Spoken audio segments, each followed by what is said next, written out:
আসসালামু আলাইকুম। সম্মানিত সুধী মণ্ডলী, কেমন আছেন? মেহেরপুর জেলার গাংনী থানার তেঁতুলবাড়ি ইউনিয়নের শহরতলা গরিবপুরের মাঝে একটি দৃশ্য। একজন কৃষক অসাবধানতা দিয়ে তার নাড়া পোড়ায়। তাৎক্ষণিকভাবে নাড়া পোড়ানোর দুপুরবেলায় বাতাসের চাপ ও প্রচণ্ড রোদের তাপ ছিল, যা আগুন পার্শ্ববর্তী ভূঁয়ে ছড়িয়ে পড়ে এবং আশেপাশে সাধন করে। আপনারা একটু চাইলে দেখতে পারেন এই যে পার্শ্ববর্তী ভূঁয়ের গমটা কিভাবে পড়ে গেছে। এছাড়াও আমাদের আরও আশেপাশে গেমার ভুঁই পড়ে গেছে, এরপরে গমের ভুঁইটা, ওই যে গমের ভুঁইটা পড়ে গেছে। আগুন যখন নিয়ন্ত্রণে বাইরে চলে যায়, বাংলাদেশ ফায়ার সার্ভিস এসে আগুনকে নিয়ন্ত্রণে আনে এবং বহু ফসল এর আগুনের ক্ষতি সাধন থেকে রক্ষা পায়।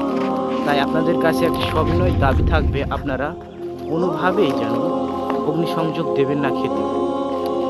গ্রীষ্মকালীন সময়ে এটি অত্যন্ত জনবহুল ও নিত্যদিনের ঘটনা, তাই আগুন হতে সাবধান। একটি মাঠের ব্যাপক ক্ষতি সাধন হয়েছে, আপনারা চাইলে দেখতে পারেন। এই যে দেখেন, এই ভূঁয়ে থেকে শুরু হয়ে এই লাইন দিয়ে চলে গিয়ে ওই যে আগুনটা ধরেছে সম্ভাব্য ওই দিকে, ওই যে গাছগুলা দেখছেন ওইখান থেকে আগুনটা ধরেছে। এবং দুপুর তো এই বাতাসের চাপে আগুনটা ওই দিক থেকে এসে এই দিকে এসে এই ভূঁয়ের মাঝামাঝি দিয়ে পুড়তে পুড়তে গেছে। এই মাঝামাঝি গিয়ে এই ভূঁয়ে থেকে আবার তার পার্শ্ববর্তী জমির মধ্যে গিয়ে এই ভূঁয়েও ব্যাপক ক্ষতি সাধন করেছে। এই যে নাড়াগলা আপনারা দেখতে পাচ্ছেন, নাড়াগলা পুড়ে গেছে। এর পার্শ্ববর্তী ওই গ্যামাতে আগুন লেগেছে, তার ওই ভূঁইটা আগুন লেগেছে। তো সম্মানিত ভিউয়ার্স, ধন্যবাদ আপনাদেরকে। এবং একটি কথা বলতে চাই যে আগুন থেকে সাবধান। তাই দুপুর বেলায় আপনারা কোনোভাবেই যেন গমের নাড়া পোড়াবেন না। মাঠ ফাঁকা হলে তারপরে নাড়া পোড়াবেন।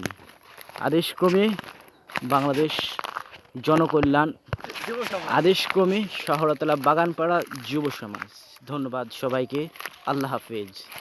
চিত্র ধারণ করেছেন Faridul mike service and digital sound system, Shahartala, Gangni, Meherpur. ধন্যবাদ সবাইকে।